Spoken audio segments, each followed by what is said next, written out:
some business place for inside Akwa don catch fire this afternoon. Country people them fire e enter for that business place early this afternoon. As well go show now for this side for Equinox Story House. So for inside story for this afternoon, we go talk palava people that way they she done for place where they call them say Turu, Tufu, Goshi, Gashina and Mashishina for that side. So for far north, where then say they don't make a mash go for before SDO for Mokolo for Sika palava saying Gomna he never keep for promise where he began for them. This population they don't suffer plenty for inside Boko Haram them hand. Inside Toritu for this afternoon, we go take una, we go for that side where they call them say Njombe for meet up some family, na family where they so they don't run come up from Muya for that side so for southwest for Sika this palava way they happen for northwest and southwest. This story them and even chapter where they so was Peter for Isangele will show them.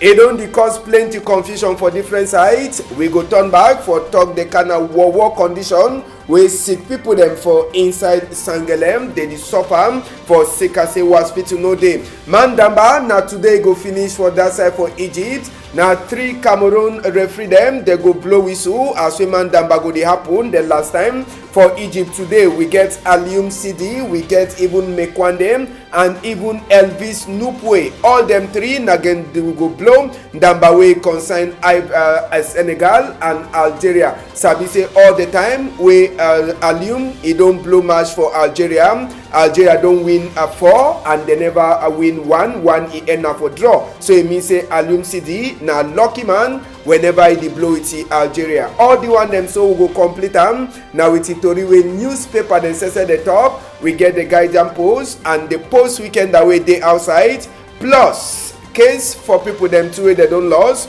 we get them.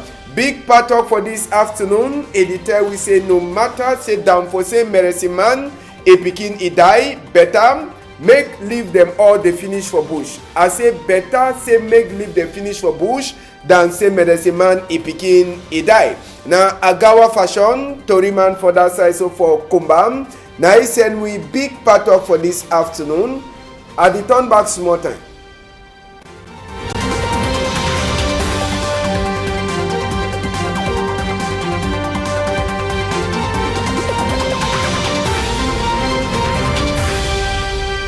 Top for now for we strong number then for this afternoon. We go start Torina for up north for far north side for talk this palava for Boko Haram. We go show na condition where it is so people then where they dishidon for that side so for Turu, Tufu, Goshi, Gashina and Mashishina them say they don't suffer for Sika palava attack for Boko Haram. Sabi say all the villages wa call am they dey na for far north. Boko Haram he don't enter for all the village and plenty time he attack inside the village he burn place them. Now just for Sika this one them so Gomna after where they ever can see this burning where they don't burn place they ever can talk say they go promise them forgive them maybe more uniform people them where they get for look at them on top that one Gomna the promise say they get for make them say make these people them get better condition for Shidon. Just now these people they wait they so they don't wait so they Gomna never so do no nothing. Sabi say provoke so they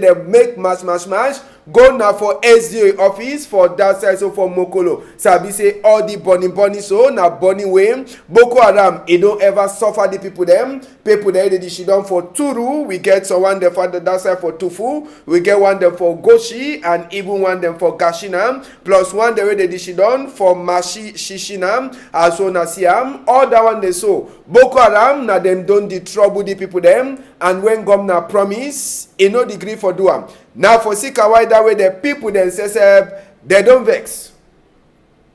Just for Sabi say for Sika this burning this population for the village I don't call them on top them Okada na way they vex. They go for SDA office for that side so for Mokolo. They be there them plenty where they be there for on top Okada. They go now for direct SDA office for that side so for Mokolo. Now them that where they be the enter for inside town where they don't talk say you don't too much. Palava promise when Gomna they give them all time Gomna they give them promise. They know they do no nothing. Now for Sika why that way all them for the village I don't call them for Turu, Tofu, Goshi, Gashina, Mashishina, all them, they enter now for on top Okada with Vex. They say na direction SJ office for that side, so for Mokolo. Their big cry now say anytime when governor he come for come see as well they don't bomb them village, they go promise say they go make things them better for them and they go add more uniform people them for look at them. But just now, no be na the condition that when governor don't give them for them. Now for Sikawai that they enter for before SDO office for that side for Mokolo for talk say they so main governor he try for respect say themselves there's more time now Boko Haram he go finish them. So make the camp for can help them. Now so they don't talk say make the can help them. More than 40 years, peace they never see them inside their village. Governor be don't promise them all the one them so he make them they enter for DO office for that side for Mokolo for talk say they so they don't tire the kind of palava say make DO say he try for see wait where they go do. So now for Sikawai that way see the people them they vex they can turn up for a DO office for that side so for Mokolo they don't talk say they don't tire say they no fit also continue for Shidon anytime they go burn them Boko Haram if they attack them governor go can give them promise but they know the do uniform people the way they talk say make they Adam so now they like say they so they small and their conditions say for life you know they na one way they get for talk so the vex enter for Mokolo they talk say make governor say he try for CD1 they reach to for inside SDA office for that side so for Mokolo. Now for this say where they go Shidon for talk for the SDO say they don't tire say make governor say he try for respect commander the way he don't put make they come look at them 40 years they don't Shidon way peace you know ever they for inside Mokolo or for their village for Sika Palava attack for Boko Haram. So they don't show their heads and we pray saying governor say he go hear the people them cry he talk something small time. We go take una just now. We talk this palava for fire we cash now for Akwaye country people them with this fire sesep e cash inside some place where they call them now for Carrefour Ideal with this fire e cash. We sorry for the amateur image, but just for sabi say this fire so we cash for inside the Walayem now for some Bine money place for Carrefour Ideal for Aqua with fire enter for this early afternoon. So now the CM sesep so with this amateur image. Now for inside Aqua Sote now, no person ever fit for Sabi. Wait till we really pass with this fire so e cash for inside the Carrefour Ideal for some peanut place this early afternoon. Sabi say as well the fire start for cash. One time, they be Kunkuma call army rescue people them. Now so to they ring telephone for Colonel Michaela. Now so to it on, he asks Usai Captain Afuhan says every day. Now so all them they run come out for can see as well they feel lost. This fire. So now as I talk, no person in no sabi wait way he cause this fire for Carrefour Ideal. Now for inside Aquayem where this fire just they come out for cash this afternoon for Douala side here and sabi say army rescue people them too. They be there for time for see as well they feel control the fire so that the fire no go pass enter for different side. As well we turn for get the image. Sabi say Ketu themselves they be Kunkuma come for that side for can control so that people them they no go take advantage of fire the cash. Then they start for thief. Una go see red motor for army rescue people themselves where they be there for see as well they get for lost that fire way cash for inside Douala here for Carrefour Ideal. Now for the way the fire cash this afternoon and now for some Bine place the fire be the cash. No man he never fit for talk till way he cause the fire but the fire don't turn burn some cargo them where it be there inside the house. We go surely turn back for that one in the proper when we go meet up again for year. With the year Tori just now say palava for this hospital for Isangelem it cause confusion for outside. No be na palava for cause confusion. Population for Isangele they suffer and the fine self say make and governor say be try for put eye official on top this palava. Sabi say Isangele fall now for that side for Bakasi way they so governor he be taken from Nigeria and the population they cry for sick as say hospital no they find. With the year just now say say do dey call the one, dey call that one. Other people dey call for sika say dem no be one time say make the image e comot for outside, but na suffer wey your population dey suffer. E find sef say when people dem say dey try for do something, make dey try for even give sorry heart for population wey dey suffer. Hospital for Isangele you dey see am, e don rot in so tey time no dey, wey e no dey at all. Time wey enter for that hospital na only cry e be dey for level side wey dey get for look out small call dem. How many cargo dey dey for inside? Doctor sef as wey see am, e no get no nothing for inside the office. Enter sef for side wey mami dem say dey come born, no nothing no dey show. Ceiling for inside hospital e don chakara all the one dem. So maybe people dem for up they don sabi say they don already fix the hospital, but na shame say hospital is ceiling e don chakara so tey wey no dey at all. We dey hear say different phone dey ring just now for Sika image wey Equinox Tori House is show am for Sika this palava for hospital for Isangele wey people dey suffer. Place for born sef no nothing no dey, ceiling e don spoil all e don chakara. We sabi say minister for sick people dem wey dey call it Malauda Malashi e say be the CM say hospital for Isangele no dey fine, and if they be don pay give money then they don chop the money. Na palava for just now for try for see so they go find the people them where they be don't give them money for fix this hospital where population for Isangele just now they cry. Now big shame for talk say this so hospital it rot in the kind of way. How they go take money look out people them? Question with plenty people them. They ask am just now. Make we hear this part them for Isangele. They talk their problem for on top this palava for hospital. As so they talk far away eye you go see am say it dey so hospital they find but na big shame. Inside the hospital says no nothing. E no dey show say na hospital. E dey show like say na some abandoned house where no man e never fit for enter again for fix am. But true na the hospital that way people them for Isangele they use am. Make we hear the part them. They talk again on top this palava for hospital for Isangele. I want to tell you that say we were with them for Isangele here with the oversuffer. They say that they make we better things them like road, water and light. But for Isangele there is no light, there is no water, there is no good road for hospital. We not get no better hospital. Hospital don't chakara all. School, we not get no better school. For Isangele here, we the only suffer. We not help us. We not give a good road. We the over suffer. We need picking them, make they give them scholarship. Make government too they try put we are picking them for big position them for government. Because Isangele picking no be for big position for government. From which way they come up for here, you know Isangele picking no they for big position. We get na oil, petrol, gas, all kind mineral resources we get them for Isangele. But we no enjoy anything.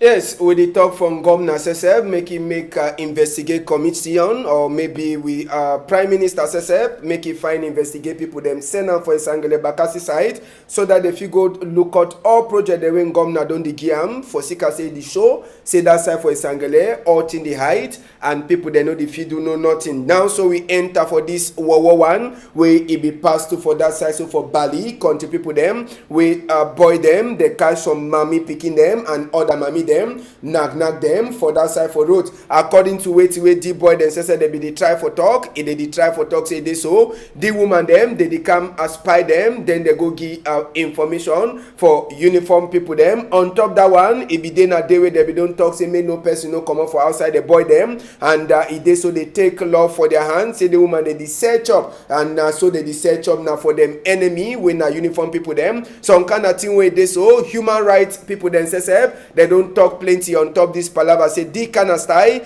e no fine at all for say make you the knack mommy pikin where e dey with pikin, or you knack even woman where woman say e no dey fine. So after we hear say they catch them, they boy them, they even as well they cover them first to no sabi whether na them, they catch them, then they say they don't lock them too for their own side, the boy they do that one, but sabi say all the one them so e no be a mind as we center for human rights and democracy for inside Africa, center for human rights and democracy for inside Africa, where they fight for people them rights for we country. We na barrister Agbobala Felix Sesep he get this center. He don't talk say di canatin them. He show na disrespect for human rights. They don't talk say main governor Sesep. He try for make investigate on top di canatin way happen for that side. So for Bali way a boy then knock woman with pikin and even mami way he dey so no correct. Sabi say Northwest and Southwest tax a woman tax force. Them say they don't vex on top this palava way happen and they don't vex say make woman them right and picking them right. They try for respect them. One of the big thing we Center for Human Rights and Democracy for Barrister Agbobala talk. Na say main governor he try for see as well they go make investigate on top this palava and on top the same chapter they beg na say make the boy them themselves they try for see as well they go respect human rights and even right for picking them and mami them.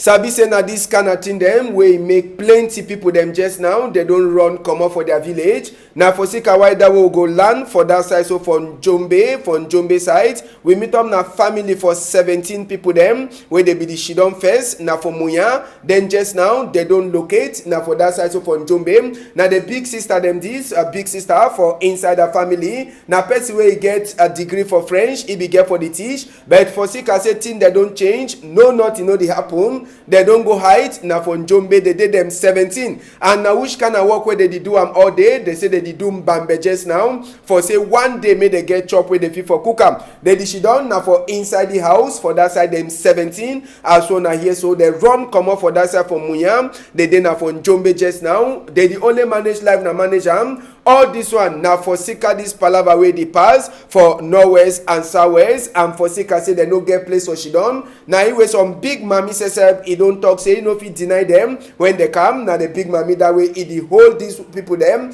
inside one house or that side so where they call them saying Jombe plus this small picking them where una they see them. So total for inside the house when they want sleep. Now them 17 where they sleep and even time say where they do other thing them. So all the one them so now for Sika this palava them they never feel for run come out go outside a country as we other one they don't do them they so they now for inside country but they she done for inside one house them 17 and time for sleep too for night as we una sabi na big trouble with small picking them big people them we all them they join all man the tontona for find his own space when time for sleep for night it don't reach and even chapter self say it they so place for sleep they say mosquito it show them pepper all man it fight na own place for sleep for night for tell we say they so condition no they find mosquito says na so it enter for inside house by this picking them as well talk for na families 17 of them where they sleep inside this Calabo house. Now for that side from Jombe side country people them all them they run come out. Now for that side so for Southwest Muya where would the talk so for Sika this popcorn where it don't the holla so now just they suffer than that where these people them where they don't run for Sika this thing where they pass on Northwest and Southwest they hear bad see only for outside the sleepers the way they for outside it the show say it is on a compound where it get plenty people them and suffer it did plenty all them as so talk they run come out. Now for Muya then they come for Njombe now for them they turn for height inside this Calabo house. Make we hear one of the mammy them is in a compound. Now it will be the shidon for Muya, but he run come back. He can't shidon for their family compound with other family people them. Make hear he talk for Shakinomolo. I come up boya. Principally for Muya.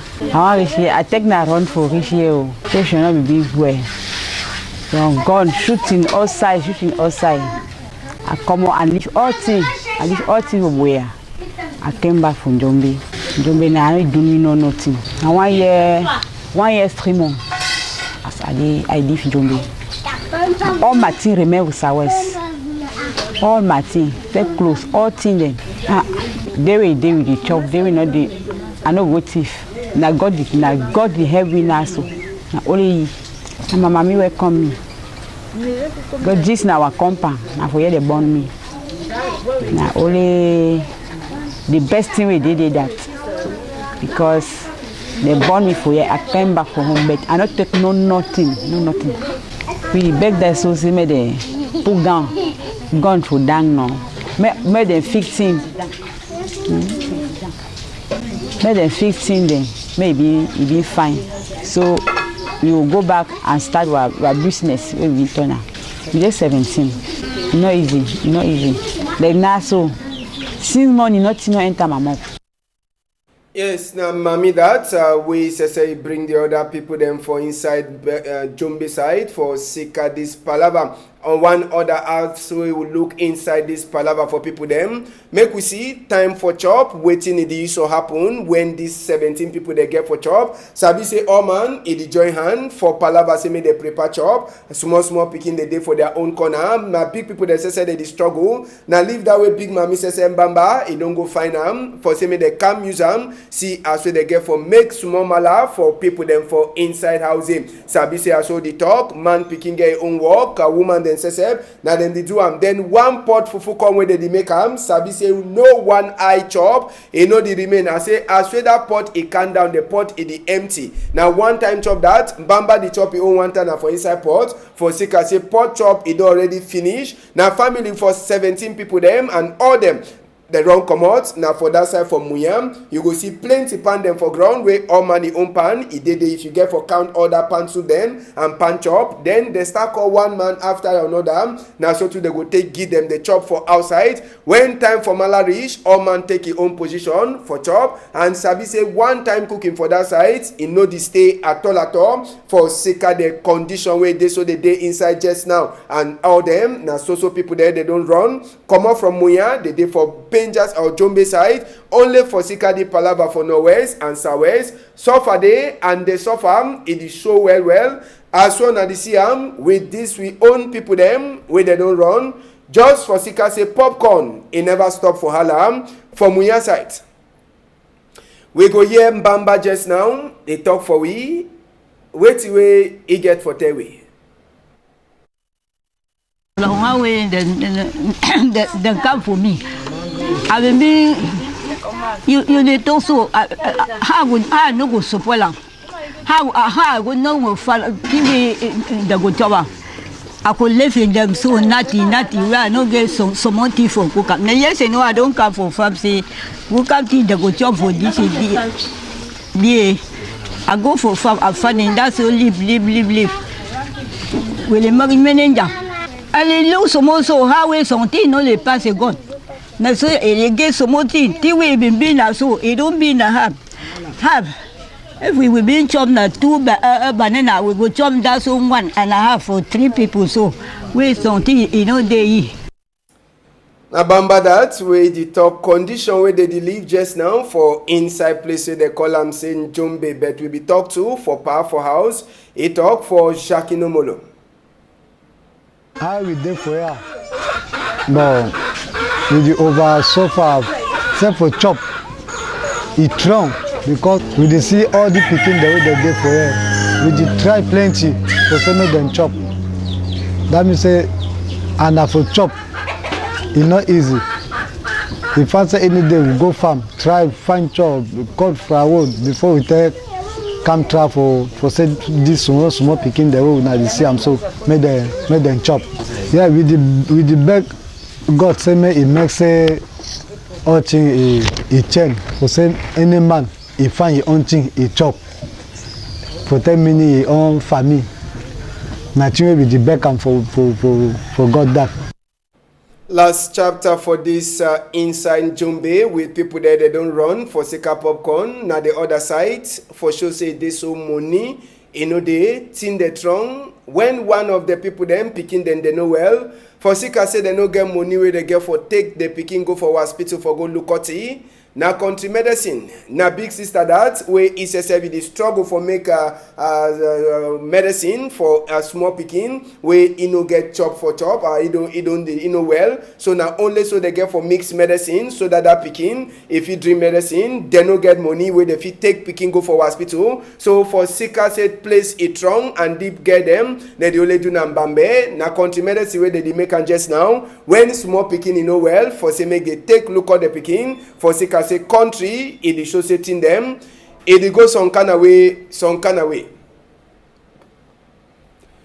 Now, so we see this other chapter for inside the Tori House. But before we come out, Sabi say man Damba Seseb na today we find as it go happen. For 8 o'clock, Algeria, it go meet up with the people there, they call them say Senegal. And now we own country people them, they go blow down Damba. We get referee Alium Sidi, where go blow whistle for inside fee. For corner, for outside few people there, they go hold flag. We get Mekwande Evariste and Elvis Nupwe. Sabi say a person like Alium Sidi, no be na the number one Ndambadis, where it the blow and where Algeria, it they concern. Na the number 5 Ndambadis, na the number 6 Ndamba where the blow, where Algeria they concern. And Sabi say all the time where Alium Sidi don't blow Ndamba where Algeria they concern, Algeria don't win. The 5 times where don't fair blow Algeria don't win 4 times. And it don't draw 1 time. So the number 6 times, question mark, whether Algeria go win or Balok, it go follow them. Quarter, na question will go answer when Damba Seseb a finish.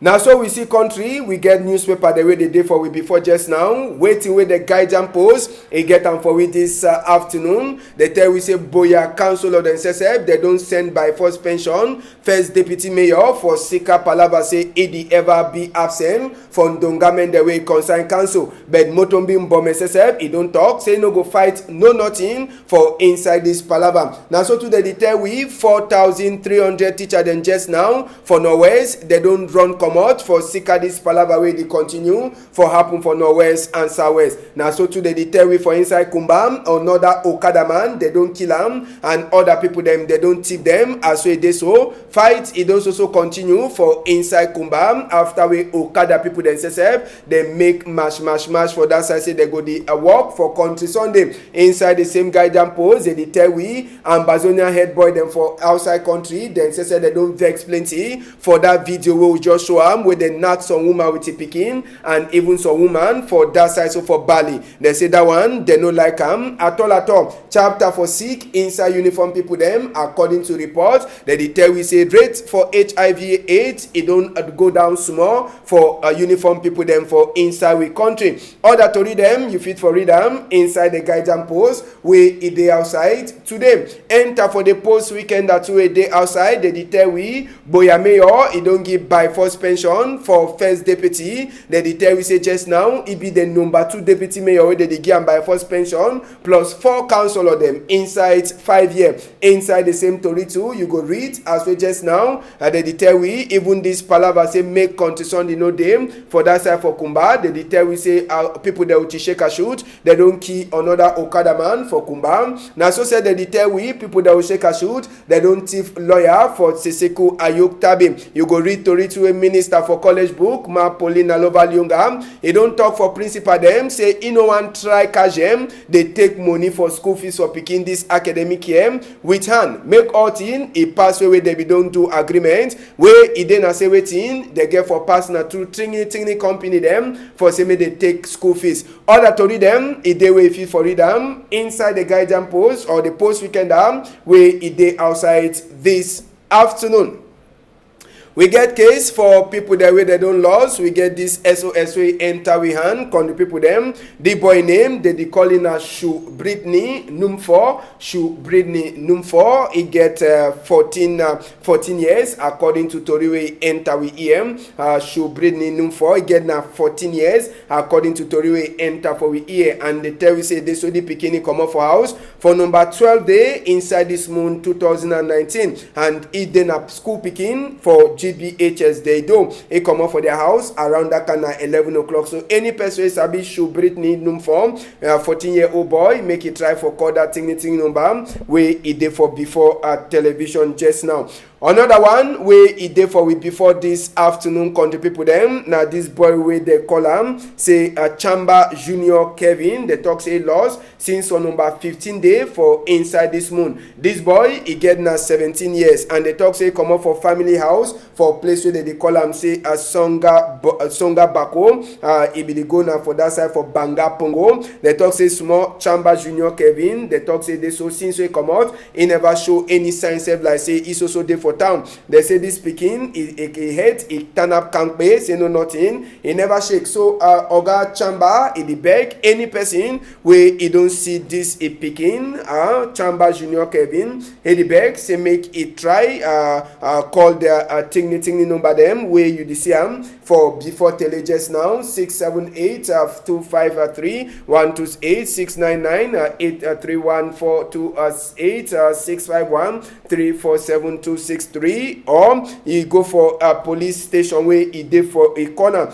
They say plenty dash, he wait you. Monsieur Chamba déclare la disparition de son fils âgé de 17 ans, le nommé Chamba Junior Kevin, depuis le lundi 15 juillet 2019, parti du domicile familial Oliodi Songa Boko vers Banga Pongo. Le petit Chamba Junior n'a plus fait signe de vie jusqu'à ce jour.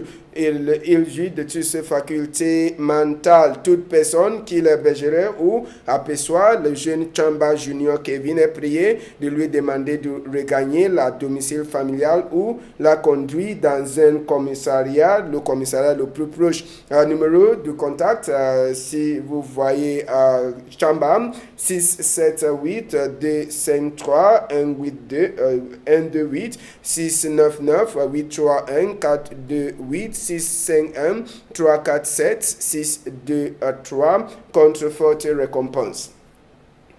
So, now so we see country today na Friday. Saturday, PG News debate. We get Ogan Ndumu Vincent, we Ndumu Ruben, we go can talk with we, and we get even this other man with the call say waiting, Dr. Ibrahim, we will go Shido talk. So again Ndumu, Ruben, and even Dr. Ibrahim, we the go Shido with we for talk for PG News debate. Thank you plenty, Eric Watat, Varios, Malis, and even you, Nadine, Fotori.